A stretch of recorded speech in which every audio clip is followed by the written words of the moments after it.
Edad. Ilang taon na ba ako? 30. Trabaho. Driver. Kasarian. Lalaki. Paano ang magiging pakikitungo sa inyo ng mga sumusunod base sa inyong orientasyong sexual? Sa sexual na lalaki po, sa pamilya po. Ano po turing sa inyo? Turing? Oo. Parang natuturing yan. Yung para kung nagkatapo sa pagtrato lang. Pagtrato sa kasarian. Okay naman. Sa mga kaibigan po. Okay din naman. Problema yun. Komunidad po. Pare-pares ganun na din. Anong halimbawa ng diskriminasyon ang iyong naranasan base sa iyong kasarian ng orientasyon sexual? Diskriminasyon? Oo, yun sa inyo. Nalalait ako dahil gwapo raw ako eh. May mga pagkakataon ang makaranas ka ng pantay na pakikitungo po. Yung tamang pagtrato lang mo yun. Naman. Ano po ba yun? Kahit ano pong example. Example ng... Ano po? Pag-inuman po. Maganda yung pagtrato. Inuman. Tama. Paano maipapakita ang paggalang sa sexualidad at kasarian ng isang individual? Galang lang.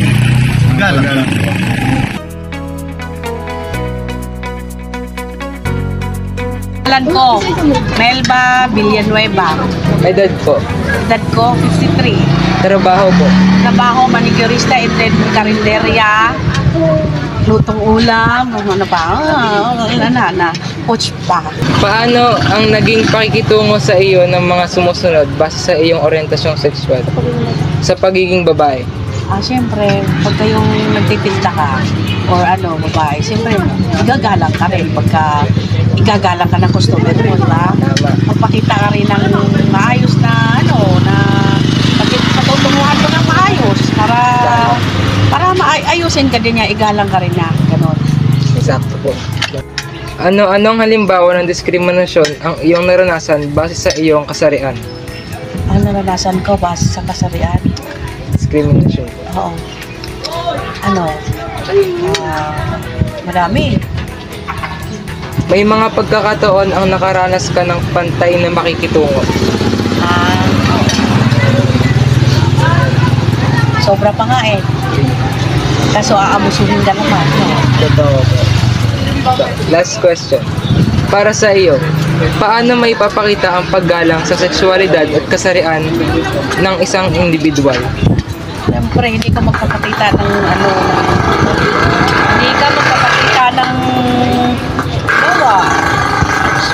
diba, magsuot ka ng maayos or hindi ka magpakita na tingin nila, hindi ito pwedeng galang yung babae to kasi gano'n nga, diba, may mga magkandang gano'n, diba? Ako hindi, basta simple lang.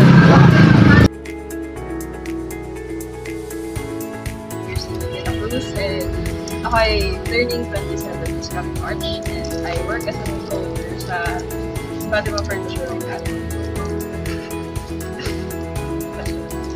Paano ang naging pakikitungo sa iyo ng iyong pamilya sa iyong orientasyong sexual o pagiging isang lesbian? Sa family,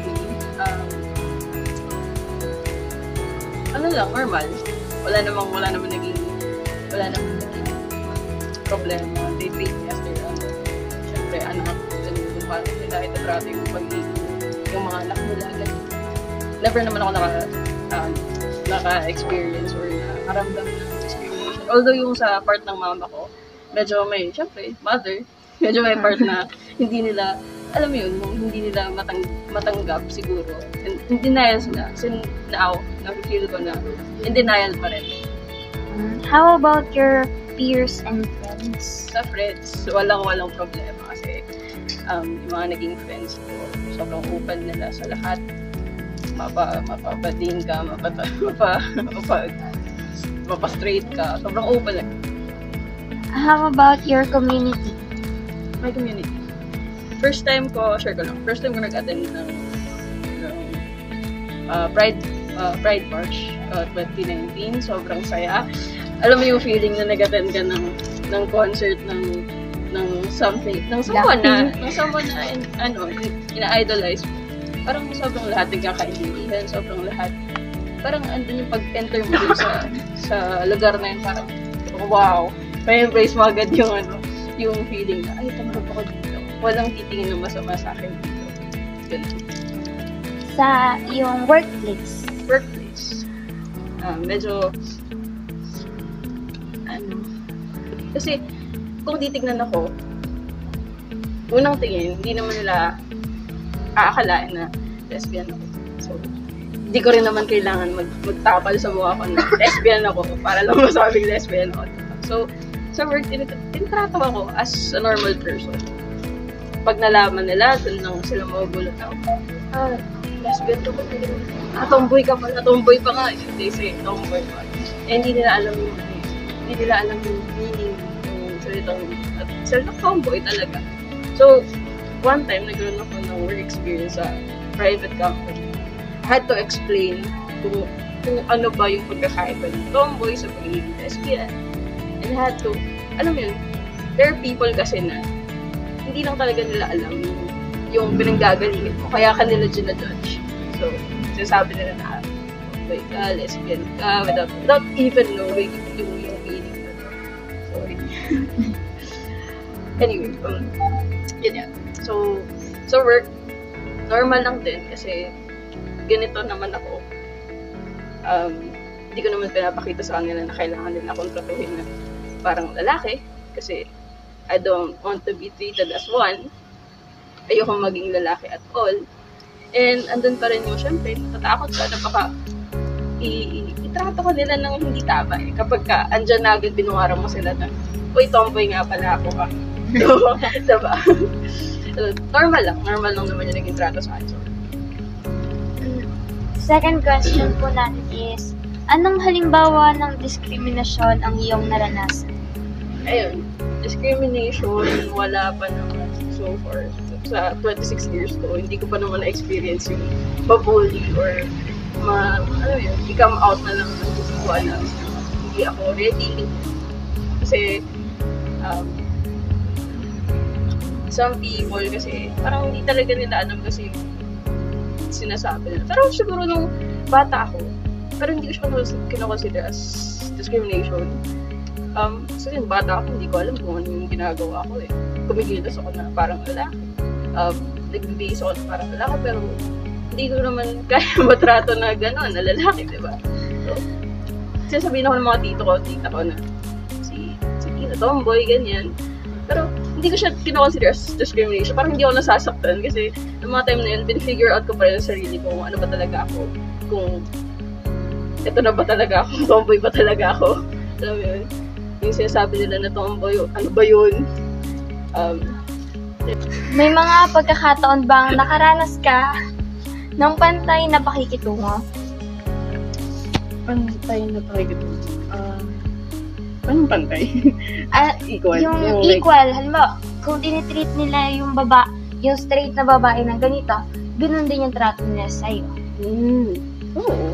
Most of the time. Kasi, sabi ko nga, mukha naman akong babae talaga. And babae pa rin naman talaga ako. So, most of the time, natatrato ako na same sa mga girls. Kasi, girl pa rin naman ako. Para sa'yo, paano maipapakita ang paggalang sa sexualidad at kasarian ng isang individual? Paggalang. Siguro wag na lang tayong pamain sa mga kilos, sa mga nakakasama natin. Always treat na tao rin sila. So, wag na lang, dahil, panton siya, so dapat katuhin natin siya na parang lalaki. Parang, trato natin yung mga nakakasama natin sa pang-araw-araw. Simpleng tao na nasasaktan, umiiyak minsan, or masaya minsan, ganun. Huwag natin silang tignan as physical na nila, na kilos nila, or appearance nila. Siguro pag doon tayo nakatingin sa kung paano tayo dapat makikita mo sa mga tao, mas okay yung flow ng mundo. Yung hindi tayo yung maiwasan yung mga judge, mga judge, gano'n. So, Yun na po. Thank you. Ano po ang pangalan, edad, trabaho, at gender identity? Ang pangalan ko ay Leanne Teddy Cabrera. Edad po. 33 years old. Trabaho. Avon dealer, tsaka ito nga, STL. Gender identity po. Lalaki pa rin, hindi pa naman trans. Okay. Proceed po tayo sa unang tanong.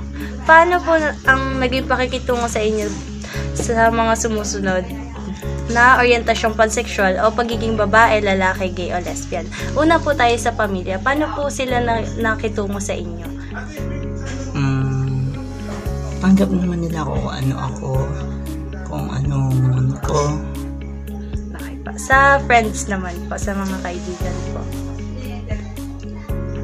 Sa kaibigan, mabait naman. Tanggap din nila ako kung ano ako, kung mabait ba or ano, masama. Sa komunidad po. Sa community po, kung paano po sila nakitungo po sa inyo? Una, nagpakilala sila, ganoon na kami isang, tulad niya, meron kaming LGBT community or yung mga ganon. Sa lugar po ng pinagtatrabahuhan, paano naman po sila nakitungo sa inyo? Mabait naman, lahat na kinakaibigan. Pwede po kayo magbigay ng halimbawa kung ano po yung diskriminasyon na naranasan nyo po base po sa kasarian or orientasyong pang sexual po. No, Wala naman po. May mga pagkakataon po ba na nakaranas ka po ng pantay na pakikitungo din sa kanila? Pantay po? Halos naman pantay-pantay. Kahit ano naman, babae o lalaki, kung ano man. Para sa iyo po, paano may papakita ang paggalang sa sexualidad at kasarian ng isang individual? Paano mo po maipapakita yung paggalang po sa mga kasarian sa bawat po individual na nasa paligid po natin? Normal lang naman. Lahat ng bagay na nakikita rin nila kung ano yung ginagawa ng katulad ko or katulad ng ibang